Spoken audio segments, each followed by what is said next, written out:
কানাডাকে যুক্তরাষ্ট্রের অঙ্গরাজ্য বানানোর হুমকি দিয়ে আসছেন নবনির্বাচিত মার্কিন প্রেসিডেন্ট ডোনাল্ড ট্রাম্প। ট্রাম্পের এমন বক্তব্যের প্রতিবাদও জানিয়েছেন কানাডার প্রধানমন্ত্রী জাস্টিন ট্রুডো। এর মধ্যেই যুক্তরাষ্ট্রের লস অ্যাঞ্জেলেস পুড়ছে দাবানলে। আগ্রাসী আগুনে জলে পুড়ে ছারখার হয়ে গেছে লাখো ঘরবাড়ি ও বিষয় সম্পত্তি। প্রাণ হারিয়েছেন অনেক মানুষ।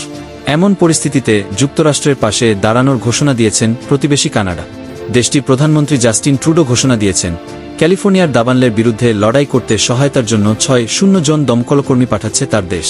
রোববার নিজের ভেরিফাইড ফেসবুক পেজে এ ঘোষণা দেন ট্রুডো। এদিকে দাবানল পুরো লস অ্যাঞ্জেলেসকে যেন তছনছ করে ফেলেছে। বাংলাদেশ সময় শুক্রবার বিকাল পর্যন্ত 1,80,000-এর বেশি মানুষ তাদের বাড়িঘর ছেড়েছেন এবং দাবানলে এখন পর্যন্ত একজনের মৃত্যুর খবর নিশ্চিত করা হয়েছে।